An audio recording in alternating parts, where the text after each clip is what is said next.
Ludwig విట్గెన్స్టైన్ ఒక వాక్యం చెప్పారు, whereof one cannot speak thereof one must be silent. అంటే మాటల్లో చెప్పలేని విషయం గురించి మాట్లాడకపోవడమే మంచిది. మనకు ఒక అలవాటు ఉంది, తెలియకపోయినా మాట్లాడటం, అర్థం కాకపోయినా ఎక్స్ప్లెయిన్ చేయడం. అది మన ఈగో. కానీ నిజమేమిటంటే నువ్వు అర్థం చేసుకున్నది మాత్రమే నిజంగా నీది, మిగతావన్నీ వినిపించిన శబ్దం మాత్రమే. లుడ్విగ్ విట్గెన్స్టైన్ ఫిలాసఫీ చాలా సింపుల్, కానీ అర్థం చేసుకోవాలంటే చాలా డేంజరస్. లుడ్విగ్ విట్గెన్స్టైన్ ఇలా చెప్తాడు, the limits of my language mean the limits of my world. అంటే నువ్వు మాట్లాడగలిగినంత వరకే నీ ప్రపంచం ఉంటుంది. ఇక్కడ ఒక గట్టి నిజం ఉంది, నువ్వు నీ ఫీలింగ్స్ ఎక్స్ప్లెయిన్ చేయలేకపోతే అది ఫీలింగ్స్ లేకపోవడం కాదు, నీ భాష చిన్నది అని. అందుకే చాలా మంది లవ్ని కూడా సరిగ్గా ఎక్స్ప్రెస్ చేయలేరు. ఫర్ ఎగ్జాంపుల్, ఒక వ్యక్తి రోజు స్ట్రెస్లో ఉంటాడు. అతను చెప్తాడు, నా లైఫ్ వర్స్ట్ అని. కానీ ఎందుకు వర్స్ట్ అతనికి ఎక్స్ప్లెయిన్ చేయడం రాదు. అక్కడే ప్రాబ్లం. మాటలు లేకపోతే ఆలోచన కూడా క్లియర్ కాదు.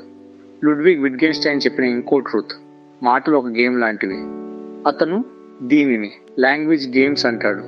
ఒకే మాట డిఫరెంట్ ప్లేస్లో డిఫరెంట్ మీనింగ్ ఇస్తుంది. లవ్ అనే వర్డ్ ఒకరి దగ్గర కమిట్మెంట్, మరొకరి దగ్గర టైం పాస్. అంటే మాటలు సేమ్ అయినా మీనింగ్ చేంజ్ అవుతుంది. అందుకే మిస్అండర్స్టాండింగ్స్ వస్తాయి. ఒకసారి ఆలోచించండి, మనుషులు ఫైట్ అవ్వడం యాక్షన్స్ వల్ల కాదు, మాటల వల్ల. రాంగ్ వర్డ్, రాంగ్ టైమింగ్, ఇదే రిలేషన్ డిస్ట్రాయ్ చేస్తుంది.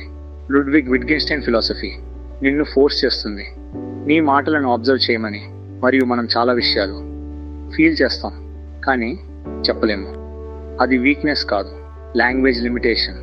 ఫర్ ఎగ్జాంపుల్, ఒక తల్లి తన పిల్లలపై ప్రేమ, దాన్ని ఎక్స్ప్లెయిన్ చేయగలమా? లేదు, కానీ అది ఉంది. లుడ్విగ్ విట్గెన్స్టైన్ చెప్తాడు, అన్ని నిజాలు మాటల్లో రావు, కొన్ని విషయాలు కేవలం చూపించాలి, ఎక్స్ప్లెయిన్ చేయకూడదు. అందుకే అతను చెప్తాడు, don't say it, show it. మరో ఎగ్జాంపుల్, ఒక వ్యక్తి చెప్తాడు, ఐ రెస్పెక్ట్ యూ, కానీ అతని ప్రవర్తనలో ఆ గౌరవం కనిపించదు. మాటలు చెప్పడం సులువు, చూపించడం కష్టం. సోషల్ మీడియాలో ఒక చెడు అలవాటు పెరుగుతోంది. విషయం పూర్తిగా తెలియకపోయినా మాట్లాడటానికి ఎలాంటి సంకోచం లేదు, అర్థం చేసుకోవడానికి ప్రయత్నం లేదు. కానీ మాట్లాడటంలో మాత్రం ధైర్యం ఎక్కువ. తెలుసుకుని మాట్లాడటం తగ్గింది, తెలియకపోయినా మాట్లాడటం పెరిగింది. ఇదే అసలు సమస్య. లుడ్విగ్ విట్గెన్స్టైన్ ఒక సూటి నియమం చెబుతాడు, మాట్లాడే ముందు నిజంగా నీకు అర్థమైందా అని చూసుకో. లేకపోతే నీ మాటలు నిజం కావు, కేవలం శబ్దం మాత్రమే. ఇక్కడ ఒక కఠినమైన నిజం, మనిషి సమస్య ఆలోచించకపోవడం కాదు, అతి ఎక్కువగా మాట్లాడటం. మాటలు పెరిగితే విలువ తగ్గుతుంది. మాటలకి హద్దుంది, కానీ నిశ్శబ్దానికి డెప్త్ మీనింగ్ ఉంది.